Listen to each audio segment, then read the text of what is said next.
The posting of VEF 6 relay was 9 months on, 9 months off, and every commercial pilot who passed through said the same thing on the way in. How do you stand it?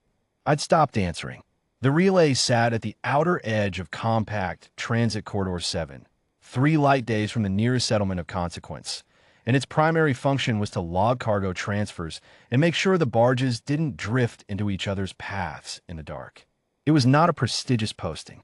The transit hands who rotated through were mostly young and mostly quiet, the kind of people who took the long-haul routes because the pay was better than the alternatives and the silence suited them.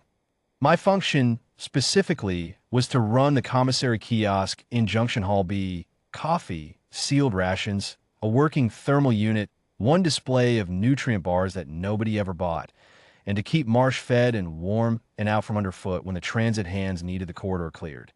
Marsh was 11, Siberian Husky, gray-muzzled now along the jaw and above both eyes, one hip that had stiffened in the 3rd year of his life and never fully loosened. He moved carefully, not because he was fragile, but because he decided at some point that moving carefully was efficient. He slept under the counter on a folded transit blanket, and when he was awake, he was observing. That was the word I'd landed on, eventually. Not watching, observing. There's a difference, and after 11 years with the same animal, you learn to read it. You also learn when not to argue with it. The compact inspection team arrived on the 3rd shift barge out of Corville Transit, 9 of them in total. 6 Halvora field agents in their grayscale tactical weave, 3 Drevethy documentation officers in the layered brown robes they favored for administrative postings. The lead was a Halvora inspector named Veth Teruin, tall, slate blue exoskeletal, plating along the jaw and collar, the kind of posture that had been carefully maintained over a long career until it had calcified into permanent certainty. He walked into Junction Hall B, looked at the counter, looked at me, looked at Marsh, and looked back at me. "This is the on-site civilian liaison," he said to the Drevethy officer beside him. The officer, Aries Morith, checked his data tablet. Commissary operator, Oren Stahl. 9-month post. Arrived 4 months prior. Teruin looked at Marsh again. "And the animal is," Morith said. Teruin moved on without further comment, which was its own comment. The incident they'd come to investigate was a missing cargo report. 43 crates of Drevethy biochemical components, logged as transferred from Barge 17 onto relay storage at VEF 6, but not present in any of the 32 verified cargo bays when the next receiving station filed the discrepancy notice.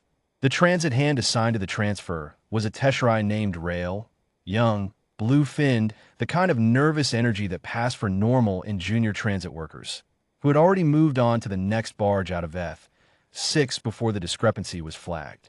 The corridor access logs were corrupted. The bay manifests showed only partial entry data. The security sweep had caught nothing. Within 50 minutes of arriving, Teruin had filed the case status as unsolvable pending further forensic extraction. I poured coffee. Marsh had come out from under the counter while the team was setting up their equipment in the corridor junction, which he did sometimes. He'd walk a slow perimeter of any new thing in his space, not nervously, just methodically, nose down, one careful step at a time. The inspection team gave him a wide berth. One of the junior Halvora agents made a sound I recognized as the alien equivalent of a nervous laugh. Marsh ignored all of them with complete disinterest and continued his circuit. He stopped at Bay Door 33. I watched him.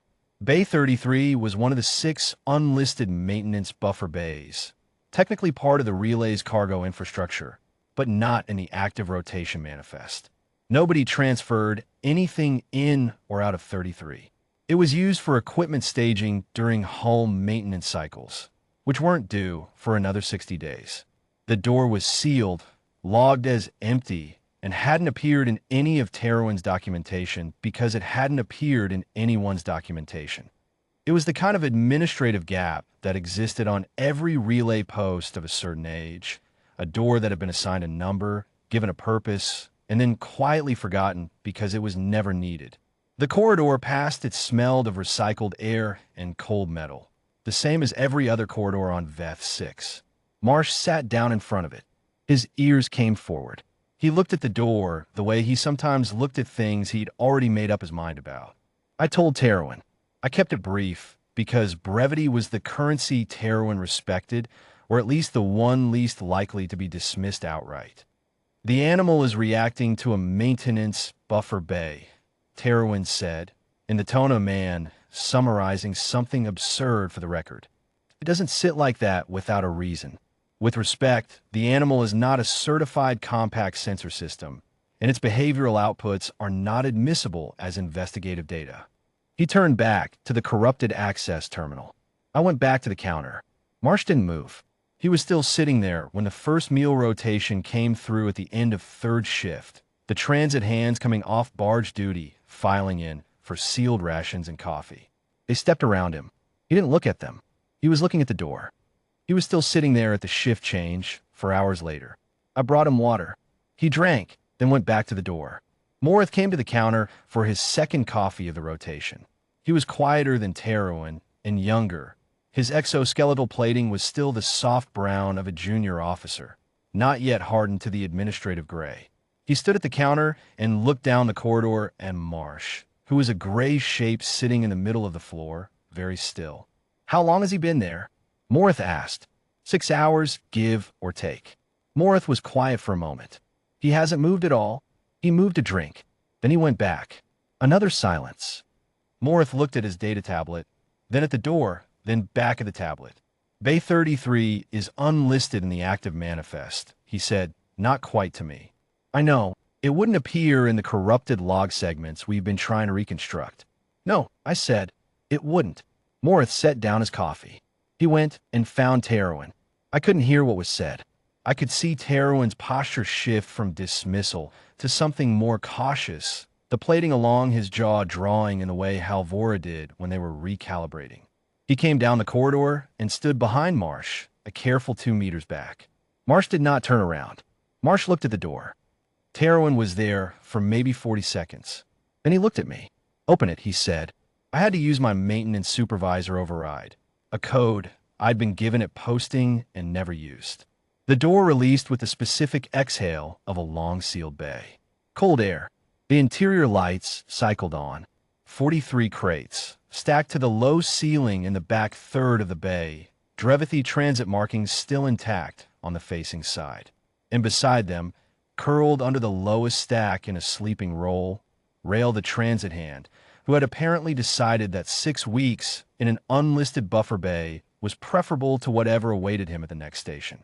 Terwin stood in the doorway for a long moment. Marsh got up, turned around, and walked back to the counter. He drank from his water bowl, circled twice on his blanket, and lay down. His hips settled with the small care it always required. His eyes closed. The case was closed in the next rotation. Terwin withdrew the Unsolvable designation from the official filing. Morith, quietly, deleted the secondary notation that had been filed 3 hours into Marsh's vigil. Earth animal obstructing investigative corridor access, without being asked. Neither of them mentioned, in any document I saw, how a dog with a stiff hip and no clearance for the transit manifest had spent 6 hours pointing at the right door. The new transit chief who rotated in 2 weeks later added one line to the VETH 6 duty roster under auxiliary personnel. It read, Relay Animal, Confirmation Auxiliary, Marsh, Husky, Post VETH 6. Clearance, corridor-wide. Status, voluntary. I never asked her to do that. I found it in the posted roster one morning and didn't say anything about it. Marsh was asleep under the counter by then, the way he spent most mornings. The relay hummed around him. The barges came and went in the dark outside. Somewhere at the far end of the corridor, a transit hand was loading a manifest that would take 12 hours to clear the station. I poured my coffee and let him sleep.